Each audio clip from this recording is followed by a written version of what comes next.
لیکن آن the face of, اب آپ نے اتنی بات کر دی نا تو میں بھی کلیئر ہو کے بول دیتی ہوں, on the face of army chief بہت ساری چیزیں الائن ہوتی ہیں آپ کے یہ آپ مانیں یا نہیں مانیں؟ نہیں, میں کچھ اور عرض کر رہا ہوں, میں بھی کچھ اور ہی کہہ رہی ہوں سر. آپ پولیٹیکل پارٹیز کو کریڈٹ دینا چاہتے ہیں, حکومت کو دینا چاہتے ہیں, نہیں دینا چاہتے؟ میں آپ کو جواب دیتا ہوں, سن میں جواب دیتا ہوں.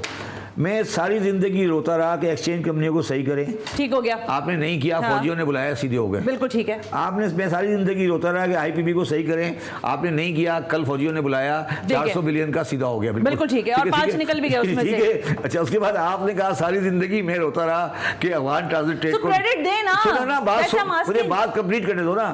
میں نے روتا رہا کہ آپ صحیح کریں, آپ نے نہیں کیا. افغان ٹرانزٹ ٹریڈ $4 بلین کا ہوتا تھا, وہ گر کر $2 بلین رہ گیا. ٹھیک ہے. تو 3 بڑی کریکشن پاکستان میں آرمی نے کرائی, اکنامک کریکشن. بالکل ٹھیک ہے, ایگریڈ. اور انویسٹمنٹ کی فیسیلیٹیشن بھی آرمی کرائے گی. بالکل ٹھیک ہے, ایگریڈ.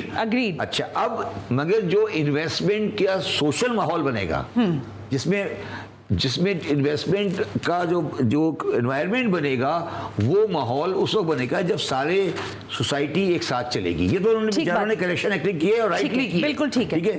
اچھا, اب مجھے یہ بتا دیں, صرف یہ سمجھا دیں کہ یہ 3 ہو گئے, اور بالکل میں 120% کریڈٹ دیتا ہوں ان کو. ٹھیک ہے, ٹھیک ہو گیا. اب مجھے یہ بتا دیں کہ یہ اکتوبر 2025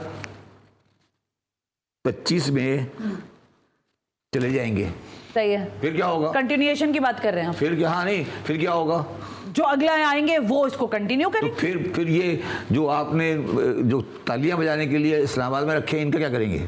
کون سی تالیاں؟ جو تالیاں بجاتی ہیں, فضل الرحمان صاحب بجا رہے تھے ابھی, یا وہ جو کانسٹیٹیوشنل امینڈمنٹ ہوتی ہے, یہ کس کام کے لیے رکھے ہوئے ہیں؟ کسی کام کے لیے رکھے نا, آئینی ترمیم کرنا ان کا کام ہے, باقی کام جنہوں نے کرنا ہے وہ کر رہے ہیں. آئینی ترمیم تو نہیں, پھر یہ کس کام کے لیے ہیں؟ تو آپ نہیں, میں چاہوں گا کہ یہ 25. دیکھیں شبر صاحب, میں اب آپ کہنے لگی ہوں یہ بات, whether people like it or not, بہت ساری چیزوں کو behind the curtain یا under the carpet کرنا چھوڑ دیں, جو ریالٹی چیک ہے اس پہ جائیں. میں تو کہہ رہا ہوں نا, ملک کی حقیقت یہ ہے, بات مان رہا ہوں نا کہ 2025 سے 35 کا مجھے گارنٹی کر دو, میں انویسٹمنٹ لا دیتا ہوں. گارنٹی ہوگی نا, گارنٹی ہو رہی ہے نا. نہیں نا, میں یہی تو سمجھا رہا ہوں نا تمہیں کہ تم مجھے آج ثنا ہاشمی مجھے یہ کہہ دے کہ 2025 سے 2035 تک سارے فیصلے پنڈی سے ہوں گے, میں تمہیں گارنٹی کرتا ہوں کہ انویسٹمنٹ لے آؤں گا. میں آپ کی بات سے 100% اتفاق کرتے ہوئے آپ کو بتاؤں کہ اب یہی ماحول پیدا ہو رہا ہے کہ یہی چیزیں ہونی ہے, یہ کنٹینیوشن میں ہوگا, یہ بٹس اینڈ پیسز میں کام نہیں ہو سکتا. نو, انفارچونیٹلی میں بالکل آپ کی بات ایگری کرتا ہوں, مگر جب یہ ہسٹری آف پاکستان یہ کہہ رہی ہے, جب یہ پاور میں آتے ہیں اور یہ پاور زیادہ ملتی ہے, پھر ان کو بیماری ہو جاتی ہے ڈیموکریسی کی.